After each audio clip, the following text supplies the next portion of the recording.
Good morning, YouTube friends. It's Dale. I'm back. So this morning I decided that I would do an overhead video and do a little bit of crafting with you. Still on working on the Woodland Santa. So the Woodland Santa is a rustic Santa. He's not, like I said in my other videos about this, he's not the roly-poly, jolly, red fellow. He's a guy that wanders through the woods. He carries birdhouses. He has a canoe. He carries a lantern to see his way. His clothes are kind of rough. He might have been dumpster dipping to get them, or hand-me-downs, things that he's found or people have given him. So he's not your typical Santa. So in the book that, or the magazine that I'm making this Santa from, and it's a Santa Claus edition, 1995 is where I'm getting this from. It shows Santa sitting on a log. He has his canoe here beside him. He has a lantern. He has a bird house. He has actually, there's a little bird in there. His bag, if I could find the page that has his bag on it. Here we go. I don't know if you can see this or not, but his bag has a Christmas tree in it. It has a wooden block and a few things. He even has some twigs and things at the top of his hood. So I decided that my Santa is going to have, because he's walking through the woods and he's in Canada, he's going to have some skis, wooden skis and poles in his bag, and those I think he's going to be using as gifts, so they're not going to be that big. He's going to carry a lantern, and I'm also making him some snowshoes. Now before I start on the skis, I want to show you what I've done for snowshoes. So this is the beginning of my snowshoes. I don't know if you can see this. I need to have a darker thing underneath. What I did was I took some plastic canvas and I cut it on the diagonal, and now I'm going to be stitching around, and I cut the hole for the straps to come out through that hold your foot, and I'm going to make these as old-fashioned type snowshoes. The new ones that I don't know if you know, but the new ones are not in this shape anymore. They don't have the hole for the strap to come through. So these are going to be more authentic, old-fashioned type of snowshoes. So that's sort of where I am with the snowshoes. But today, I thought I'd take you along and we would make some skis. Now, this morning I went ahead and I made some bread dough clay. This is what it looks like when it's first made. So I used 5 slices of white bread with the crust removed, and you crumble it all down and just to as fine as you can, actually. I don't usually leave it dry overnight like you would for other things. I do it when it's fresh because it crumbles better, and I find if you let it dry, you're going to have some hard pieces in your clay. So crumble it first, and then you can let it dry if you want, but try and keep it as moist as possible. Okay, so 5 pieces of white bread, I just buy the cheapest white bread I can find. White bread, crust removed, and 3 to 4 tablespoons, maybe a little bit more, of white glue, and I use Elmer's glue wall for absolutely everything that I do. It's my go-to glue. I love it, and it's cheap. So 3 to 4 tablespoons of white glue, and I mix that all up, and be prepared to have a mess in your hands. It takes a while to get the glue in there, and you just keep doing this until till you get a nice piece of clay like this. I also add, after it's in this shape, I also add, just at the end, I make a little pocket like this, and I put maybe a half a teaspoon of glycerin oil in there, and I work it through. And you don't have to use the glycerin, but I think I used to not use the glycerin, and then somebody said, oh, try glycerin, put it in there, and it actually does improve the texture. It softens it more. This, if you don't use the glycerin, over time, whatever you've made with it will dry. It sort of gets a check cracking on it, whereas if you use the glycerin, it stays soft and smooth like this, your product at the end. It's more like a porcelain with the glycerin. The oil just kind of fills all the dry spots inside this, and it just makes it very pliable and soft. And it's actually good for your hands too. I mean, there's nothing wrong with putting glycerin on your hands. That's what people are putting on their hands when they use a hand lotion. So from those 5 slices of bread, I got this much bread dough clay, which is quite a bit. Now this is what it's like when you've got it all made. I have gone ahead and colored this using just ordinary acrylic paint.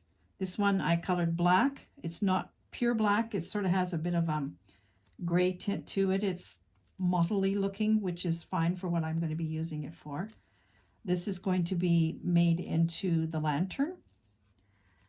And this is, I used just chocolate brown, and this is going to be modeled into his skis. Now I would like probably the skis to be darker than this, so I can paint them after I've made them, but for now this is a good start. I might like it just the way it is. Who knows? Once it dries, you have to kind of wait till things dry to see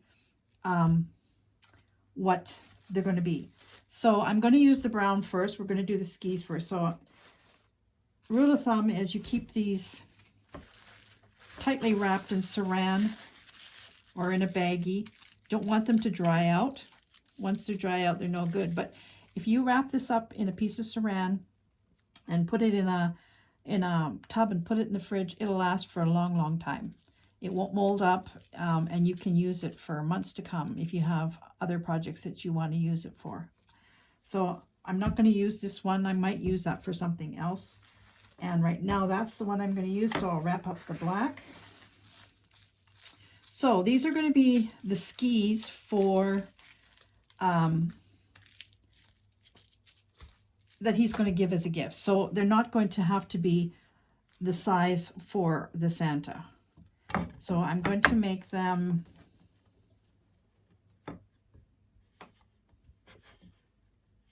maybe that long.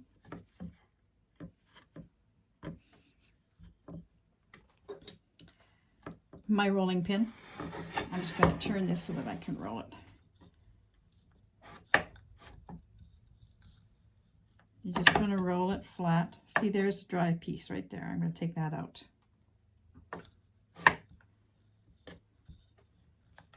And like I said, it doesn't matter if the color is not right at this point. I will be able to adjust the color with paint afterwards. But if you can, I don't know if you can see this, but this is actually looking like a wood grain, which is kind of cool.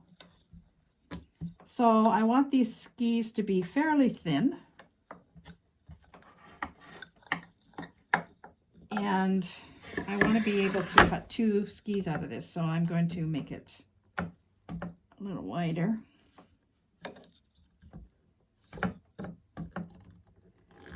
Once you've, it's just like working with plasticine, actually. You know, the stuff that we used to have as children. I don't know, do they still have plasticine or Play-Doh? Same type of, it feels the same. It acts the same, except that it dries like a porcelain.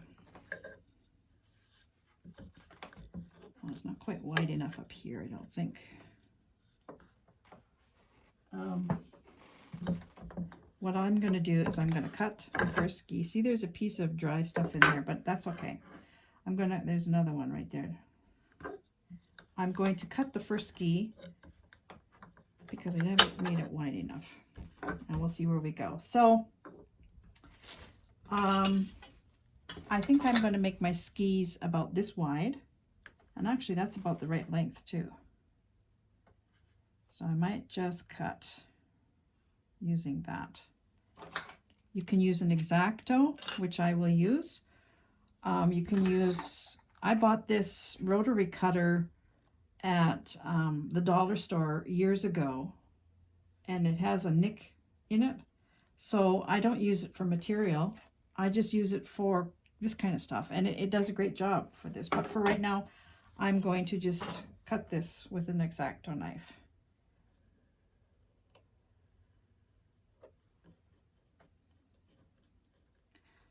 And how easy is that? I think my ski is a little bit too thick, but we'll see.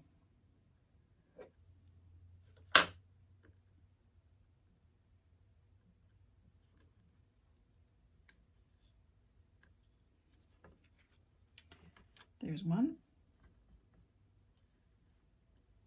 And we'll do another one right beside it, this one. And I don't want the ski to be a modern ski with the point on it, you know, like they have now. I looked on some old images on the internet of old wooden skis, and the old wooden skis didn't have that pointy edge. They were more rounded at the top. So that's the way I'm going to make these. Now, I'm not going to use this, so I'm going to wrap it up and wrap it up tight so that I can use it for something else. I will have lots of use out of that still. So let's see. I want to make this a little bit longer, and I might want to make it just a little bit thinner as well. Bring this back.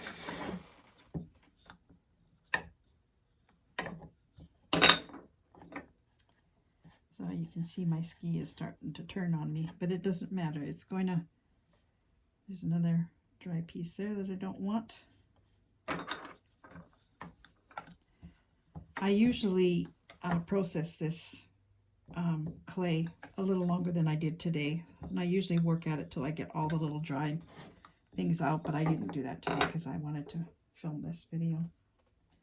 So now, how long are we going to make our skis?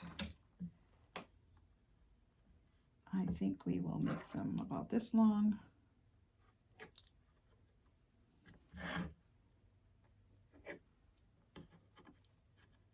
Take that off. This one can have the funny end on it. Oops, not good.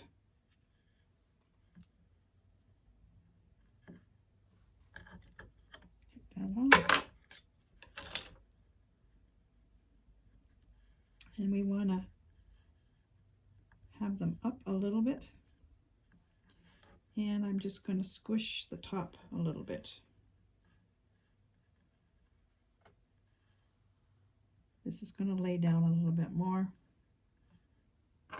Actually, what I'm going to do is I'm going to round off the tip a little bit.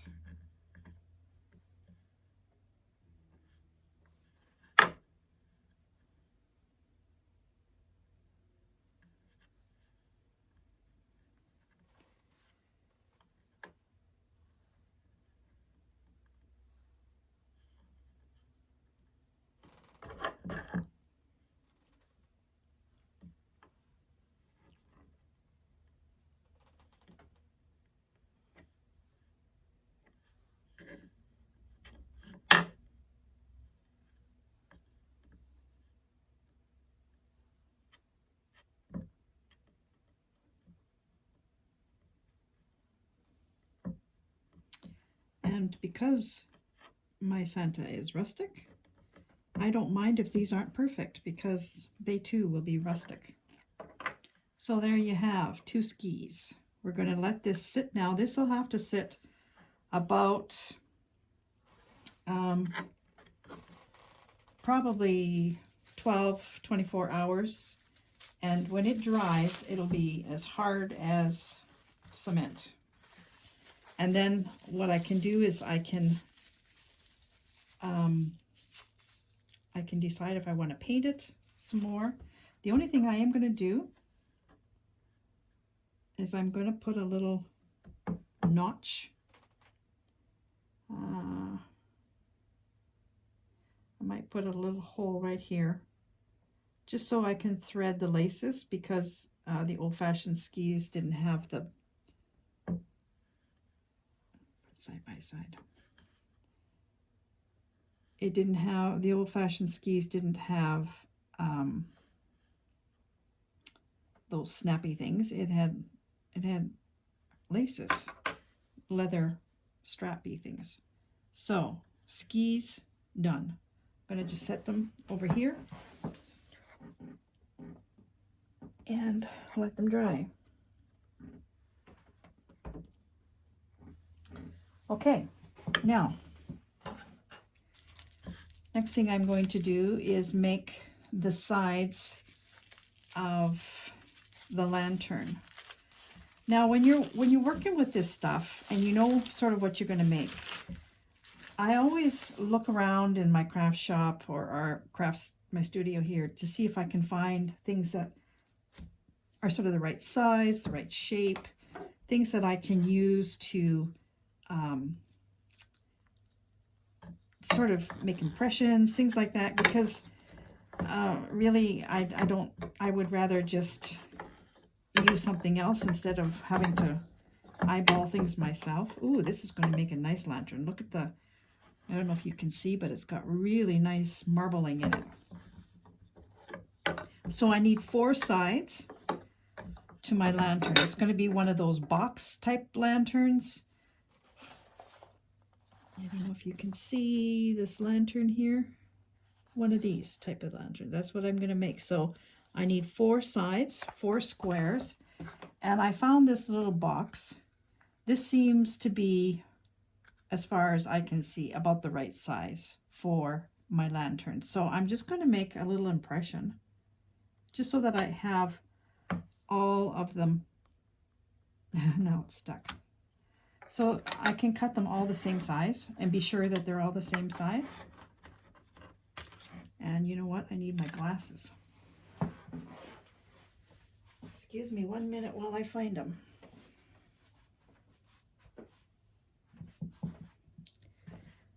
There we go. They weren't too far away. Okay, so I'm going to cut this.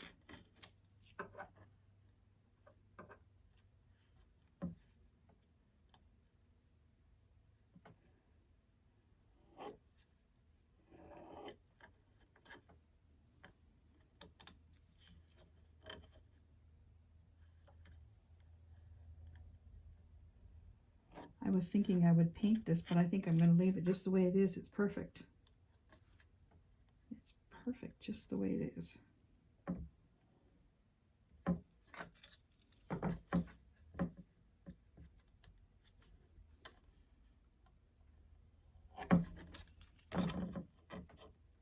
So what I'm going to do with this lantern is I'm going to make the 4 sides. I'm going to have them dry, and then I will glue them all together. Now I need to do the box inside. So what I'm going to do, actually let's do the second one if we can. Nope, we can't. So what I'm going to do is I'm just going to, this part I'm just going to eyeball. It's going to take the center part out. I don't really care if this inside is not perfect. It's the outside that I want to be the same.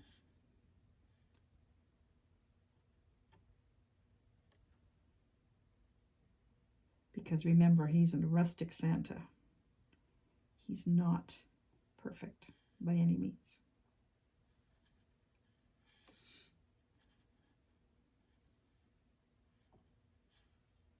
And these I might just leave right on the board here. I should have put it over there. Okay, there's one piece. 3 more to go.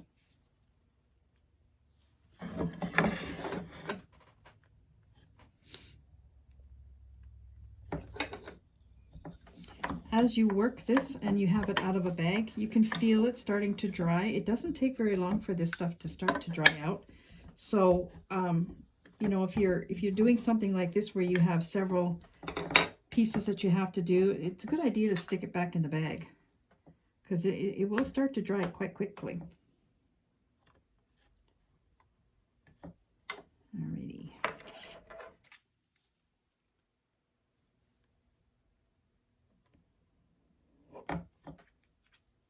Or hold it in your hand. That's another. Lots of times I just keep it in my hand if I'm working. Like these little pieces that I'm cutting off right now. I'll just keep them in my hand and they stay moist that way.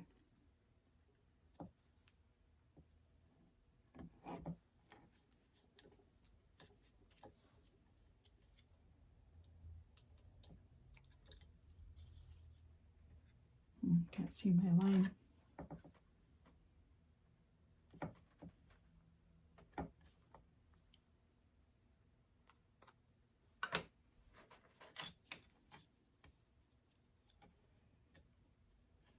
Now to me this looks smaller than the last one.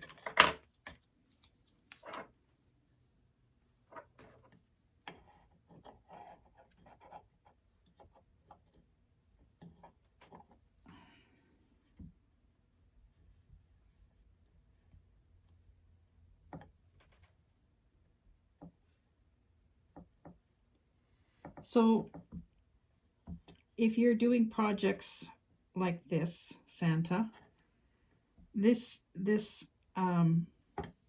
dough or this clay, whatever you want to call it, is a great way to make things for your projects. I first started using this bread dough clay when I first started doing doll houses. And I would make all the things for in the doll houses. For instance, I did sheets of baking. Now those two things, yeah, not bad. Like I say, I don't care if it's perfect. It's not going to be, it's just going to be a lantern. So I would make sheets of baking, and I would make flowers for in vases, and you could make clocks. You could do anything. You could, whatever you decide you want to make, you can make. This stuff is very versatile. And so I used to make so much of this stuff, and I always had bags of it on hand in the fridge, because there was always something that I was going to be making with it. And then later on, when I started making, I started doing Victorian crochet, and I was making bears, and the eyes for these bears were sort of expensive, and I was making so many of them, I decided to make my own eyes, and so I made them out of this. You know what, I'm just going to do this. Not that easy to do with this. Let's just do it this way. Why didn't I do it this way to begin with? Would have made sense, wouldn't it? But so yeah, that's why I sort of started doing things with this bread dough. And I have books from back in the 70s, dollhouse books, where you can make all kinds of things out of this clay. And then I got so good at making little flowers that I started making wedding announcements. People would, you know, if somebody was getting married and they send you a wedding invitation. So you take the wedding invitation and you embellish it with some bread dough flowers. They're beautiful. And you frame it and you give it back to them as a gift. And that was not my idea. My Aunt Margaret, who I talk about a lot in my videos and on my blog, she did that for myself and my husband. She took our wedding invitation and she she embellished it with her handmade bread dough flowers, and she presented it to us for a wedding gift. And it's one of my treasured things from our wedding. It's something that you'll have forever. And so I started doing that years later with other wedding invitations that people had sent us. And I have not had one person that I gave that to who said, "Oh, I don't like that." Everybody said, "Oh my gosh, this is so precious. We'll have this forever." And they did. Okay, I need a little bit more for the last piece. And then we have to make a square. Well, I don't think I'm going to make the square for the bottom quite yet because I want to see how these dry. I can do that in another stage. Then I have to find something for inside to make it look like a chimney, like a glass chimney for a candle to go in. I'll have to think of something that I can use for that. I want to make it as authentic looking as I can.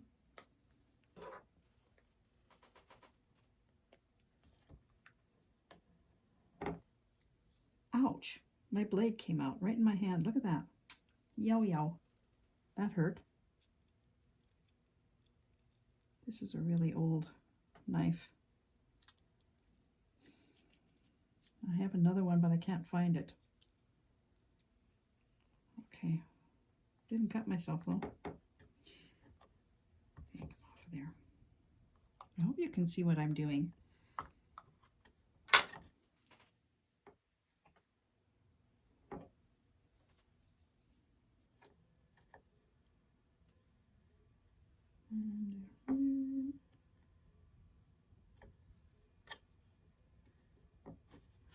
It's starting to dry, this clay, so I'm going to have to speed it up a little bit here.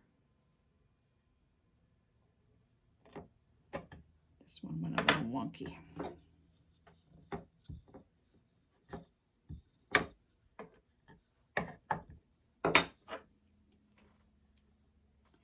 So when I'm finished doing this, I will show you some of my little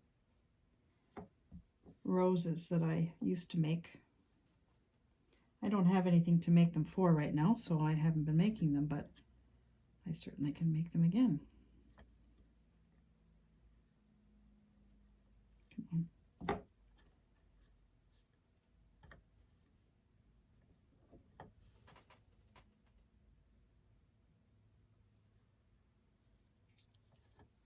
Okay, this one is a little rougher, but that's okay.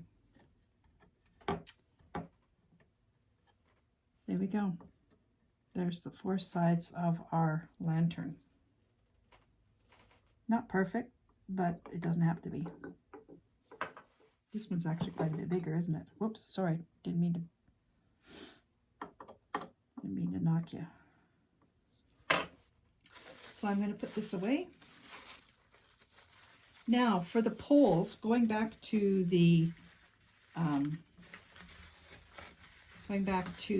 skis. For the poles, they're going to have to be fairly long. If they were really, really short skis, you could use toothpicks, but I'm going to use wooden skewers, kebab skewers or whatever you call them. And I will paint them the same color as that, and I need to put something on the top for a strap. So in that little short time, we've cut out our lantern and we've got our skis drying. And now I will show you some of the things that I've made. I don't have very much because I have used most of the stuff, but here's a couple of large roses. See, they're hard. They're very, very hard. These were not painted. These were just done without any, I haven't painted them or colored them in any way. And as you can see, they've yellowed over the years. These probably were made 30 years ago when I was just learning how to do a rose. So you could make this into a brooch or an earring or whatever you want, you know, like, and they're beautiful. You make the bottom flat so that if you wanted to stick them on something, you can. So that's the kind of thing that you can make with this bread dough. And as you see, there, it's not cracked in any way because I've used the glycerin. I don't know how far I can bring it up to you so that you can see just how pretty that is. So those are big ones. Here's a smaller one. This one,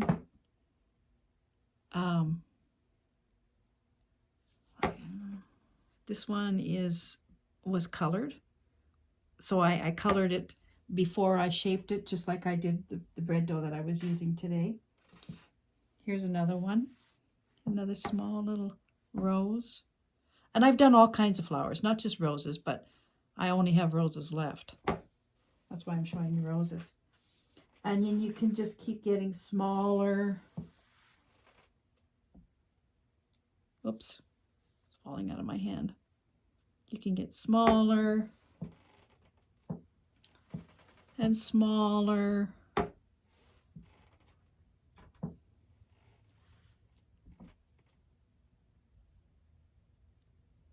Yeah, they're very pretty.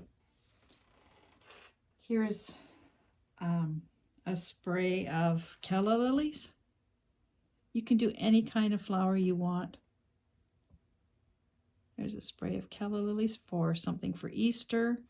I made this for a dollhouse I was working on, and I had made quite a few of these, and I had these sticking out of a little vase, which I had also made the vase out of this dough. The vase was blue, and then I had these sticking out, and they were on the dining room table of the dollhouse. It was delightful, and I had these left over. So, very versatile little dough. And I found a cinnamon bun waiting to be eaten. So when I used to do the kitchen things, I would make donuts and cookies and cinnamon buns and bread and pies, all using this kind of thing. I'm going to see if I can find in my little bag. I had chocolate chip cookies in here. I don't know if there are any. See, I have a thing full of roses. I was on a rose kick.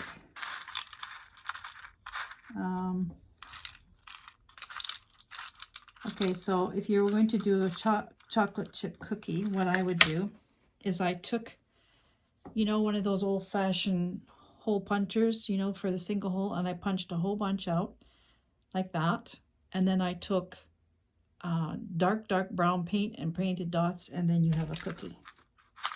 And all your cookies are the same size because you've punched them all out with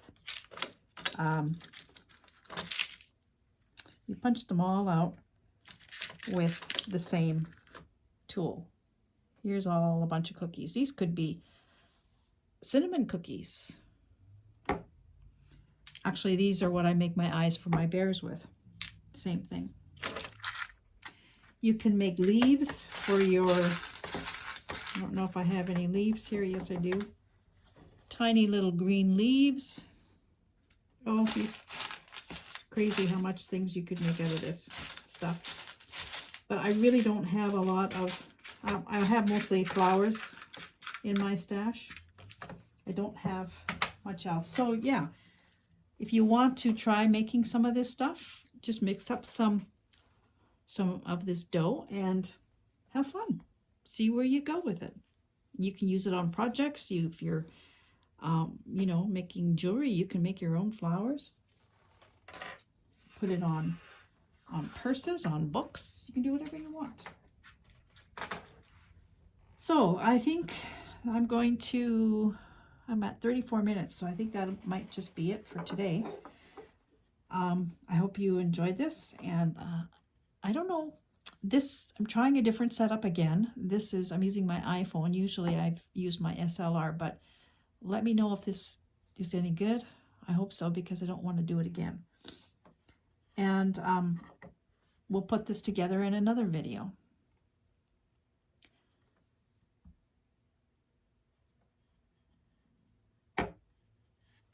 So for now, oh, and another thing, I guess the other things that I'm going to be making, all the things for in his bag I'm going to make.